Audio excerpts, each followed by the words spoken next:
آج میں آپ کو طاقتور سے طاقتور شیطان کو کمزور کرنے کا طریقہ بتاؤں گا۔ نبی مکرم صلی اللہ علیہ وسلم کے ایک صحابی، ایک ساتھی نبی صلی اللہ علیہ وسلم کے ساتھ سواری پر سوار تھے۔ سواری چل رہی ہے، اچانک سواری کو ٹھوکر لگتی ہے، سواری تھوڑی سی پھسل جاتی ہے۔ تو صحابی نے کیا کہا؟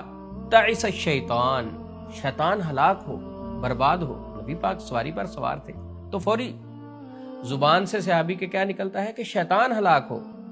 نبی صلی اللہ علیہ وسلم نے فرمایا ایسا نہ کہو، کیونکہ اگر تم یہ جملہ کہو گے شیطان پھول کے گھر کے برابر ہو جائے گا۔ اب گھر کے برابر کیوں ہو جائے گا؟ کیونکہ تم نے کریڈٹ شیطان کو دیا، تو کسی بھی چیز کا کریڈٹ شیطان کو نہیں دینا۔ اب کیا کہنا ہے؟ نبی مکرم صلی اللہ علیہ وسلم نے فرمایا کہ جب بھی ایسا معاملہ ہو کوئی بھی، آپ بسم اللہ کہو۔ بسم اللہ کہنے سے شیطان سکڑ جاتا ہے، پچک جاتا ہے۔ سکڑ کے کس طرح کا ہو جاتا ہے؟ مکھی کی طرح، یعنی اس کی پاور اور طاقت کم ہو جاتی۔ اور اگر تم کریڈٹ شیطان کو دو گے تو وہ سمجھے گا میری طاقت، میری قوت کی وجہ سے سارا کچھ ہوا۔ حدیث کے جو الفاظ ہیں وہ یہ ہیں بقوتی، شیطان سمجھتا ہے میری طاقت سے ہوا، تو حالانکہ ہر معاملہ تو اللہ کے حکم سے ہوتا ہے، تو شیطان کو کریڈٹ نہیں دینا چاہیے۔ تو اب میں آتا ہوں کہ شیطان کو کمزور کرنے کا فارمولہ کیا ہے۔ نبی صلی اللہ علیہ وسلم کی حدیث کو سامنے رکھیں اور موجودہ دور پہ آتے ہیں۔ موجودہ دور میں اگر کسی کی شادی نہیں ہوتی، شیطان کی وجہ سے نہیں ہو رہا، کریڈٹ کس کو دیا؟ شیطان کو۔ مجھے الرجی ہو گئی ہے، اچھا جی اس کا کریڈٹ شیطان کو، کیونکہ شیطان کی وجہ سے ہوئی ہے۔ میرے سر کے بال شیطان کی وجہ سے گر رہے ہیں، کریڈٹ دیا شیطان کو۔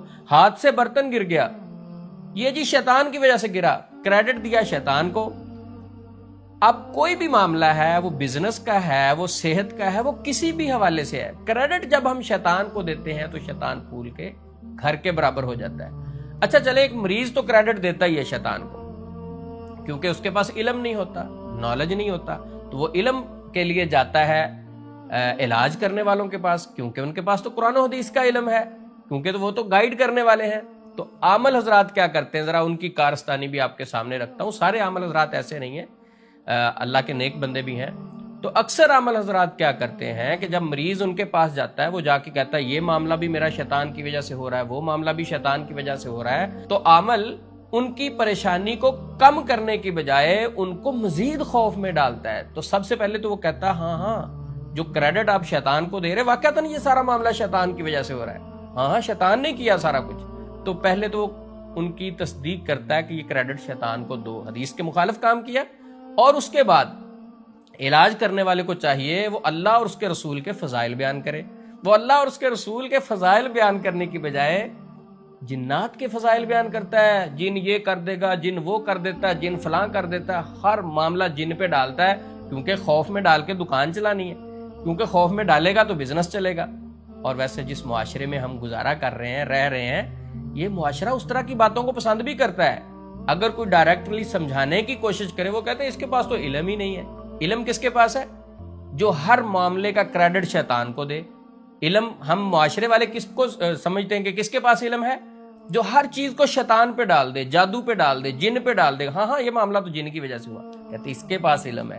اور اگر کوئی سمجھائے کہ ہر معاملہ اللہ کے حکم سے ہوتا ہے، تو وہ کہتا ہے اس کے پاس تو علم ہی نہیں ہے، میرے تو سارے معاملات جنات اور جادو کی وجہ سے ہو رہے ہیں۔ دیکھیں جادو بھی ہوتا ہے، ہم اس کے انکاری نہیں ہے، کوئی انکار نہیں کر سکتا، جنات اللہ کی مخلوق ہے، لیکن ہمیں اتنا ماننا چاہیے جتنا اسلام کہتا ہے۔ ہر چیز کا کریڈٹ ہم جنات شیاطین کو جب دیتے ہیں، وہ پھول کے گھر کے برابر ہو جاتے ہیں اور وہ سٹرونگ ہوتے جاتے ہیں۔ آج کل عامل حضرات باقاعدہ شیاطین کو سٹرونگ کرنے کے لیے باقاعدہ پیشنٹ کو کاؤنسلنگ کرتے ہیں، ڈراتے ہیں، خوف میں ڈالتے ہیں، پینک کرتے ہیں اس کو۔ اور اگر قرآن کو دیکھا جائے وَأَنَّهُ كَانَ رِجَالٌ مِّنَ الْإِنسِ يَعُوذُونَ بِرِجَالٍ مِّنَ الْجِنِّ فَزَادُوهُمْ رَهَقًا، اللہ رب العزت فرماتے ہیں کہ جب تم ان چیزوں سے یعنی شیاطین سے ڈرتے ہو تو یہ سرکشی میں بڑھ جاتے ہیں، یعنی ہمارا خوف جنات اور شیاطین کو طاقت بخشتا ہے۔ تو جنات کو اگر ہم کمزور کرنا چاہتے ہیں، تو بات شروع میں ہوئی تھی کہ میں آپ کو فارمولہ بتاؤں گا شیاطین کو کمزور کرنے کا۔ سب سے پہلے شیاطین کو اگنور کرنا شروع کر دیں۔ کوئی بھی کام ہوتا ہے تو اللہ کے حکم سے ہوا، آپ کہیں میرے اللہ کے حکم سے ہوا، کوئی نہیں، انشاءاللہ بہتر ہو جائے گا۔ بیمار ہیں، آپ کو کوئی اور معاملات ہیں، بزنس کے معاملات ہیں، سواری آپ کو تنگ کر رہی ہے، تو یہ نہ کہیں یہ شیطان کی وجہ سے ہو رہا ہے، سب سے پہلے کہ میرے اللہ کا حکم ہے، انشاءاللہ یہ سارے معاملات ٹھیک ہو جائیں گے۔ اور شیطان کو کریڈٹ دینے کی بجائے ذکر و اذکار کی طرف آئیں، جس طرح کہ اس حدیث میں جب سواری کو ٹھوکر لگی تو نبی پاک نے فرمایا اس کو کریڈٹ نہ دو کہ یہ شیطان کی وجہ سے، وہ پھول کے گھر کے برابر ہو جائے، کیا کرو؟ نبی صلی اللہ علیہ وسلم نے فرمایا بسم اللہ کہو۔ محدثین کہتے ہیں اذکار کو ترجیح دینی چاہیے۔ جب بھی کوئی معاملات آپ محسوس کریں خرابی کی طرف جا رہے ہیں اور حالات خراب ہو رہے ہیں، صحت خراب ہو رہی ہے، بزنس ڈسٹرب ہو رہا ہے اور معاملات ہو رہے ہیں، تو کیا کریں آپ؟ فوری طور پہ ذکر و اذکار میں اضافہ کر دیں۔ پہلے بھی آپ ذکر کر رہے ہوں گے، تھوڑا ہے، تھوڑا سا ذکر بڑھا دیں، نمازوں کی تعداد بڑھا دیں، 5 نمازیں پہلے پڑھ رہے ہیں اور اشراق بھی ایڈ کر لیں، تہجد بھی ایڈ کر لیں، تھوڑا سا ذکر و اذکار کو بڑھائیں۔ شیطان خناس خود ڈر کے بھاگ جائے گا، کمزور ہو جائے گا۔ تو ہم کیا کرتے ہیں؟ شیطان کو کریڈٹ دے کے طاقتور کرتے ہیں، عمل کے پاس جاتے ہیں، وہ بھی کریڈٹ دے کے شیطان کو طاقتور کرتا ہے، وہ سٹرونگ سے سٹرونگ ہوتا جا رہا ہے، پھر شکوے کرتے ہیں رب سے، یا اللہ میرا مسئلہ کیوں نہیں حل ہو رہا، مجھے سکون کیوں نہیں مل رہا، میرا مسئلہ کب حل ہوگا؟ اور میرے بھائی مسئلہ حل کرنے والے طریقے پہ تو تو شیطان کو کمزور کرنے کا واحد طریقہ ہے، اس کو اگنور کریں۔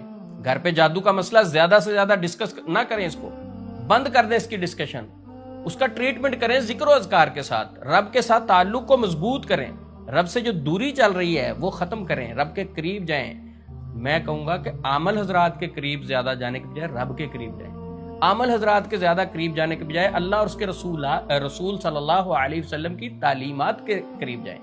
جب ہم اٹھنا بیٹھنا اللہ اور اس کے رسول کے حکم کے تابع کر دیں گے تو انشاءاللہ ہمارے بہت سارے معاملات ویسے ہی حل ہو جائیں گے۔ تو آخر پہ میں وہی بات دہراؤں گا، اگر آپ شیطان کو کمزور کرنا چاہتے ہیں تو پھر کریڈٹ شیطان کو نہ دیں کہ یہ معاملہ بھی شیطان کی وجہ سے، وہ بھی، اور ایسے عمل کے پاس جانا بھی بند کر دیں جو ہر چیز کو شیطان اور جادو پہ ڈالتا ہے آپ کو ڈرانے اور خوفزدہ کرنے کے لیے۔ ہر اس عمل کے پاس جانا بھی بند کر دیں جس عمل کے پاس آپ گئے اور آپ کے خوف میں اضافہ ہوا۔ خوف میں تو کمی آنی چاہیے تھی، سکون آنا چاہیے تھا نا۔ پہلے آپ رات کو 3 گھنٹے سوتے تھے، عمل کے پاس گئے تو وہ 3 گھنٹے بھی ختم ہو گئے۔ پہلے آپ رات کو 10 گھنٹے سوتے تھے، جب عمل سے ملاقات کر کے اس نے خوف زدہ اتنا کیا، اب نیند رہ گئی 2 گھنٹے۔ اس کا مطلب اس عمل کے پاس جانے سے آپ کے خوف میں اضافہ ہوا۔ تو ایسے علاج کرنے والے سے بھی چھٹکارا حاصل کریں، نبی پاک کی تعلیمات کے مطابق شیطان کو اگنور کریں، اذکار کی طرف آئیں، نمازوں کی طرف آئیں، عبادات کی طرف آئیں۔ انشاءاللہ دنیا میں جتنے معاملات، ہر چیز اللہ کے حکم سے چل رہی ہے، کیونکہ لہو ما فی السماوات و ما فی الارض، زمین و آسمان میں جو کچھ ہے وہ میرے اللہ کا ہے۔ اور اپنے آپ کو اللہ کے تابع کریں، اور میرے اللہ کے سامنے کائنات کی سارے طاقتور سے طاقتور جنات بھی آ جائیں تو اللہ کا جب حکم آ جائے کچھ نہیں کر سکتے۔ اللہ ہم سب کا حامی و ناصر ہو۔ السلام علیکم ورحمۃ اللہ وبرکاتہ۔